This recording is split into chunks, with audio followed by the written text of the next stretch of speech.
Ahora bien, vamos a evaluar las recomendaciones según como lo recomienda la guía JAMA. Aquí les voy a dar esta diapositiva, si quieren la pausan para que la vean, es el orden que vamos a seguir en las diapositivas que siguen. Listo.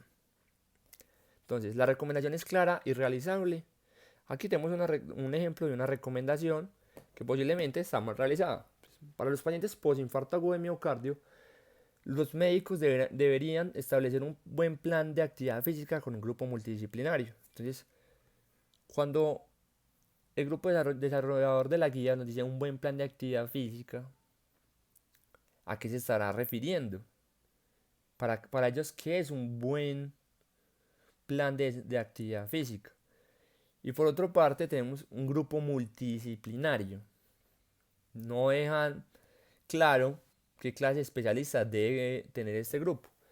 Aquí tenemos cómo sería un ejemplo de una recomendación bien dada. Entonces, para los pacientes por infarto agudo de miocardio, recomendamos un plan de actividad física de 30 minutos diarios a una intensidad moderada por 5 días a la semana, coordinado con médico especialista en rehabilitación cardiovascular y una nutricionista. Entonces, aquí vemos que especificaron cuál era el grupo de multidisciplinario y que es un buen plan de actividad física.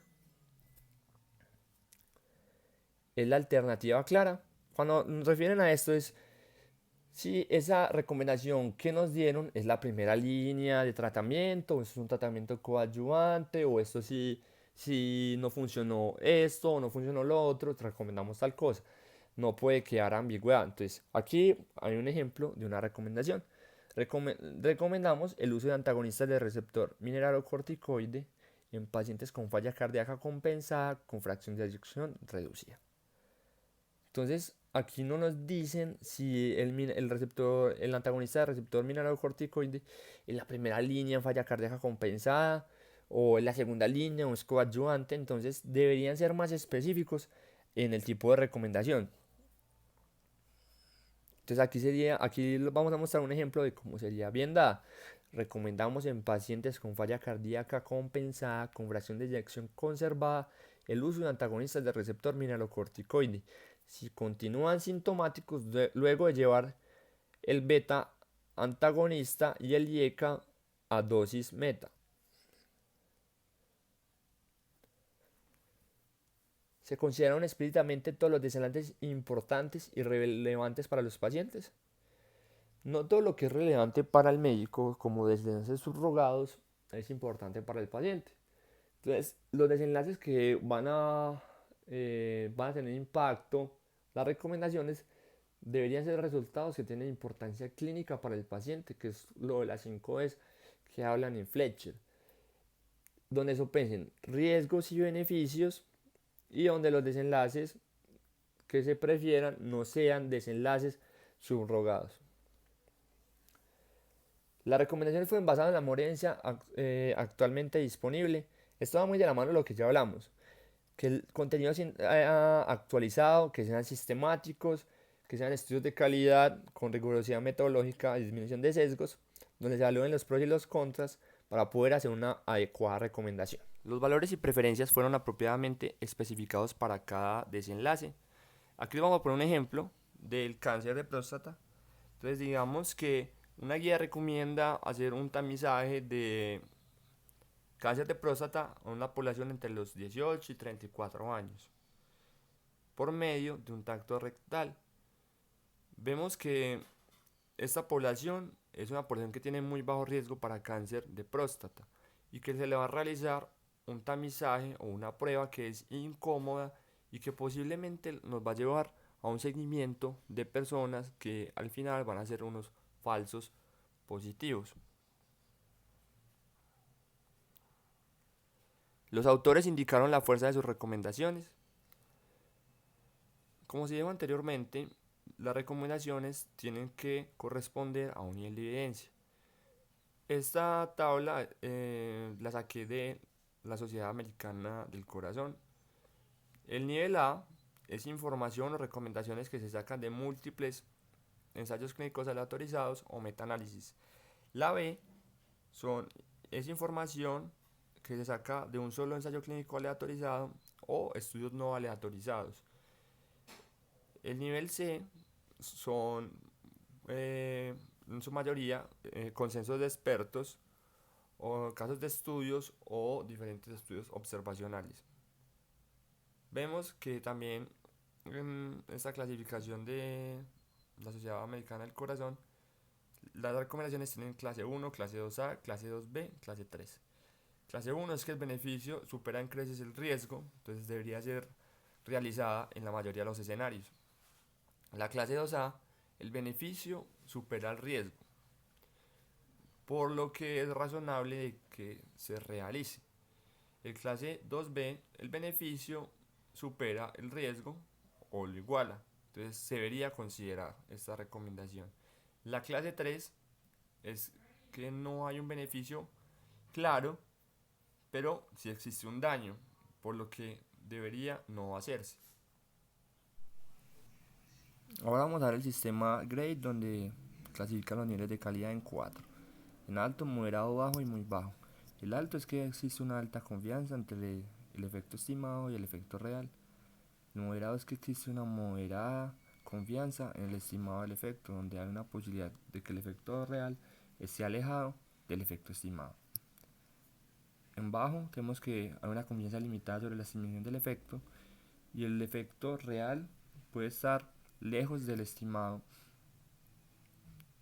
En el nivel de calidad muy bajo existe poca confianza en el efecto estimado y el efecto verdadero muy probablemente sea diferente al estimado. Aquí tenemos en esta línea los diferentes o las diferentes recomendaciones, la fuerza de las recomendaciones. En verde tenemos las recomendaciones que son fuerte a favor, es decir que esta recomendación puede ser utilizada en la mayoría o en casi todos los escenarios. En el color rojo tenemos fuerte en contra, donde esas recomendaciones no se deberían ofrecer, o si se ofrecen deberían ser discutidas con el paciente. En el color amarillo tenemos estas recomendaciones que son débiles a favor y débiles en contra, donde se tienen muy en cuenta las preferencias del paciente para tomar la decisión de realizarlas.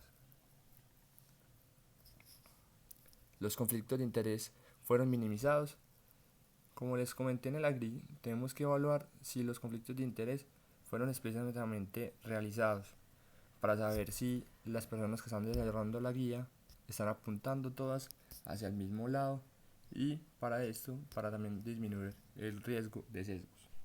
En esta diapositiva queríamos dar en claro la diferencia entre un punto de buena práctica versus una recomendación. Los puntos de buena práctica son prácticas que existe un obvio balance entre los efectos deseables que superan los efectos indeseables, por lo que no es necesaria la conducción de estudios que respalden dicha acción. Aquí les pusimos un ejemplo que es recomendable elaborar un plan de cuidados para estimular la actividad y el movimiento de adultos mayor.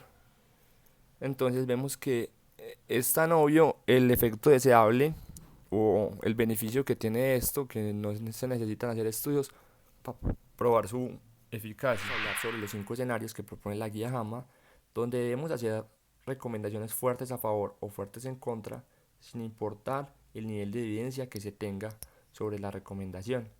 La primera situación son situaciones que amenazan la vida.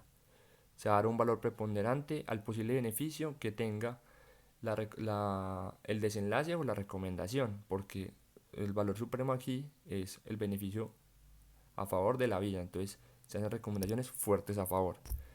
La segunda situación es beneficio incierto y existe un riesgo certero.